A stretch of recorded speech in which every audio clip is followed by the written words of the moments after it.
السلام عليكم ورحمة الله وبركاته. ازيكم يا حبايبي؟ عاملين ايه؟ كل سنة وحضراتكم طيبين، يا رب يقعد عليكم بخير يا رب. الايام ديت لارنج، ده لارنج مش برتقال، ده لارنج اللي هو بيعملوا منه المخلل المربى.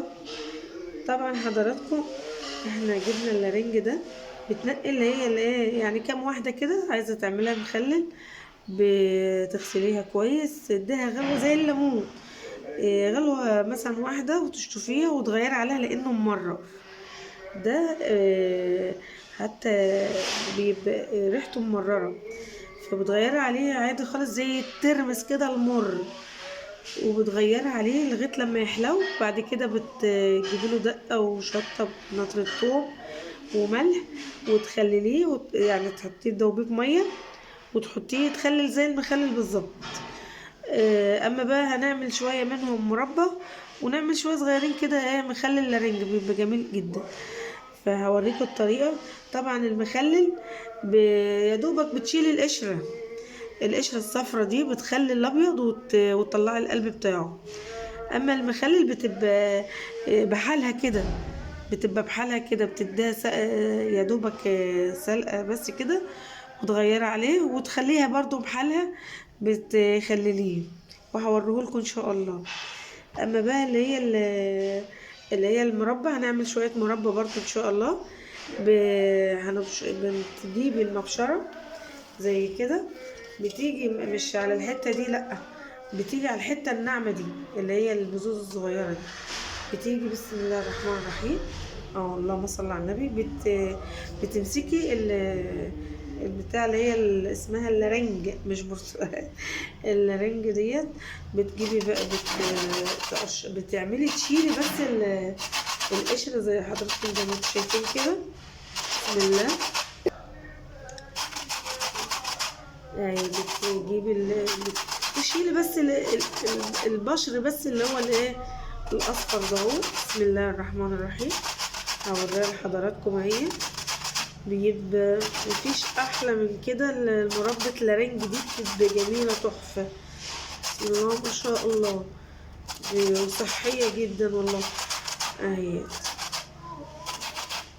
بتجيبي بقى يعني ايه، يبقى مربى فراوله، مربى اي حاجه تين، اي حاجه انت بتحبيها بالفاكهه بتبقى جميله جدا. لكن ده بصحي جدا وطعمه جميل والله، هتشوفيه بأمر الله.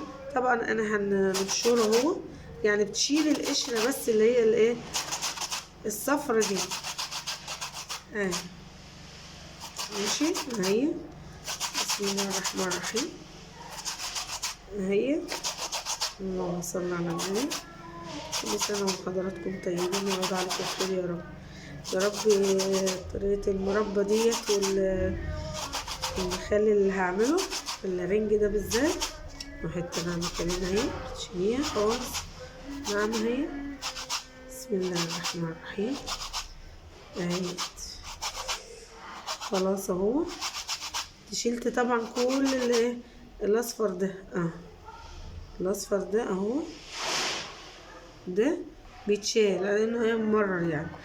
في بقى اللي هو البرتقال بتعمله منه الكيكه، بتاخدي البشر ده، لا، ده بيتشال للرنج ده. اسم الرنج ده للمربى، المربى والمخلل. طبعا انت قشرتها كلها اهي. ماشي. بتجيبي بسم الله الرحمن الرحيم سكينه تقسمها نصين مثلا اهي، جواها بذر وزي البرتقانه كده يعني.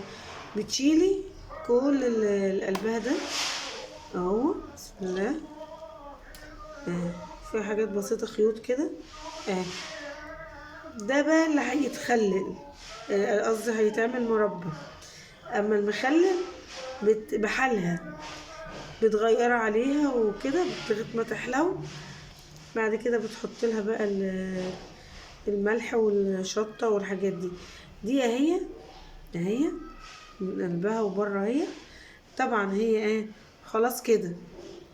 بتجيبي طبعا بتخلصي الكميه دي كلها اهي وتحطها كده. ماشي. اخلص الكميه دي بامر الله، وطبعا القلب كله اهوت والحاجة دي اهي طبعا برميها، لكن اللي هي بستعمله اللي هو اللي حضراتكم اللي انا عملته هو ماشي. خلصت اهي، طبعا كل الكمية دي هعملها وبرجع لكم تاني. طبعا احنا نضفنا اللي هو الرنج اللي هو اللي نضفناه في المية اهو، وبعدين بنغير عليه، بغير عليه اهو، بغسله كل يعني شوية، يعني مثلا في اليوم مرتين 3 اهو، لغاية لما المرارة تروح منه، تدوقي كده لغاية ما المرارة تروح منه. وبعد كده هشطفه واصفيه واقطعه واعمله مربى قدام حضراتكم. ورجعت لكم يا حبايبي. طبعا انا شطفته كذا مرة اهو، فضلت يعني اغير عليه المية لغاية ما حلو خالص اهو. بسم الله ما شاء الله اهو الرنج. في ناس عايزين مثلا بتضربه وتعمله مربى زي تبقى تخين كده عادي، وفي اللي بيقطعه، وانا هحاول اقطعه برضو عادي اهو كده اهو. هقطعه واحطه في الحلة. طبعا كل كيلو عليه نص كيلو سكر.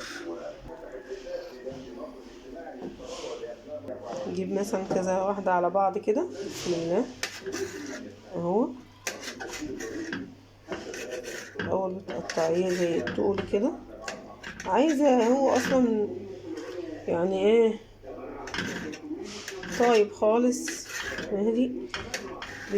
عايزة تضربيه عادي، تقطعيه حتت كده عادي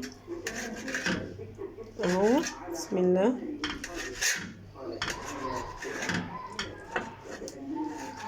طبعا انا ايه اقطع الكمية دي اهي اهي، تقطعيه كده بسم الله الرحمن الرحيم. طبعا كل كيلو مربى عن الرنج اي فاكهة يعني تعمليه بتحط عليه نص كيلو ايه سكر اهو. تقطعيه مكعبات، تقطعي زي ما انت عايزه تضربيه في الخلاط وتطيبيه عادي اهو. انا بقطعه حتت اهي صغيره قدام حضراتكم اهي اهي. بسم الله حتت اهي اهي. بسم الله اهو حتت اهي. طبعا ايه هحط في الحله هنا كل الكميه اهي اهي. بقطعه كله بالنظام ده اهو، بقطعه كله بالنظام ده اهو. رجعت لكم يا حبايبي. طبعا قطعته اهو اهي، مسكته قطعته حتت اهي بسم الله اهو. بتجيبي دولت مقدار 2 كيلو، ال2 كيلو يعني 2 كيلو ونص كده يعني، ايوه 2 كيلو 2 كيلو ونص. بحط على كل كيلو نص كيلو سكر، بحط عليه حوالي كيلو ونص مثلا سكر اهو. بسم الله كيلو اهو.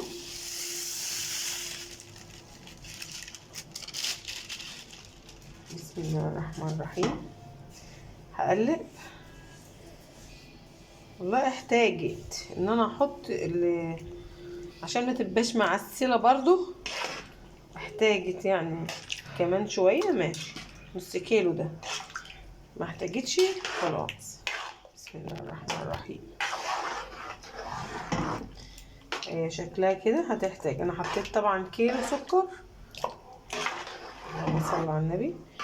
نحط لها مثلا كمان مثلا نص كيلو ربع، يعني اقل من نص كيلو شويه اهو. بسم الله الرحمن الرحيم.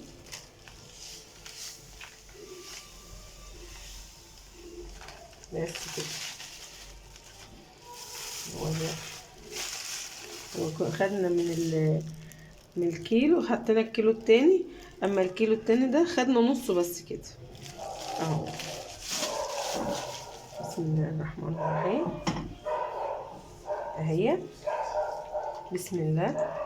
طبعا انا هسيبها لغايه لما تتسبك خالص وتنشف شويه، تاخد حلاوه السكر. ماشي. بعد كده بجيب ليمونه وتن عصر عليها، يعني عصر عليها اللي هي ايه، عصرة ليمونه، واسيبها بقى تلف مع ايه، مع نفسها كده لغايه ما تتماسك. هي دلوقتي لسه طبعا حطيت لها بعد ما قطعتها، حطيت لها حوالي نص كوز ميه علشان تاخد وتدي في الاخر لغايه عشان تشرب الايه من السكر بتاعها والعسل بتاعها اهو. بسم الله الرحمن الرحيم، اللهم صل على النبي. بعد كده انا هسيبها تغلي على النار، هي بدأت هي، هسيبها تغلي على النار لغايه لما تشرب سكرها. وبعد كده ان شاء الله هعصر عليها العصره اوريها لكم برضو. اما بتيجي خلاص بقى قربت تشرب شويه من ميتها اهي لغايه لما تحلو يعني، واحط لها شويه فانيليا. وبعد كده اسيبها تهدى واعبيها في البراطين، وهرجع لكم تاني ان شاء الله يا حبايبي اما تشرب ميتها. رجعت لكم يا حبايبي اهوت المربى، اللهم صل على النبي، بدأت تنشف خالص اهي، شربت بالعسل بتاعها او السكر يعني. هنحط بقى ايه، يعني عصرة ليمونة كده. بسم الله الرحمن الرحيم.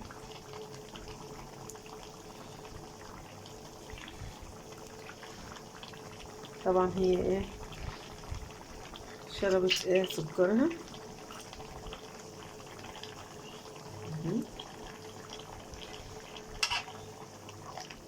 بسم الله.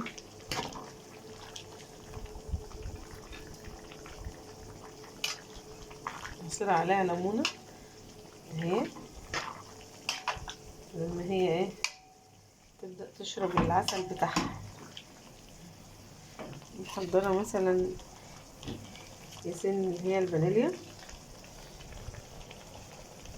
فانيليا. بسم الله.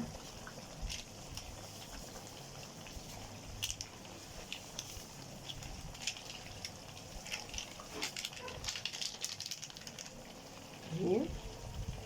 بسم الله الرحمن الرحيم.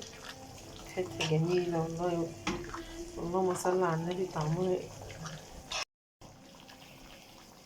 طبعا حطينا فانيليا وعصرنا عليها ليمونه. طبعا لما شربت العسل بتاعها هسيبها بقى لما تنشف خالص، يعني إيه العسل بتاعها ده اهي. هتبص تلاقيها اهي يا دوبك تلف تاخد غلوتين، وهوريها لكم اهي. واسيبها تبرد وعباها بقى في البراطين ان شاء الله. بسم الله الرحمن الرحيم.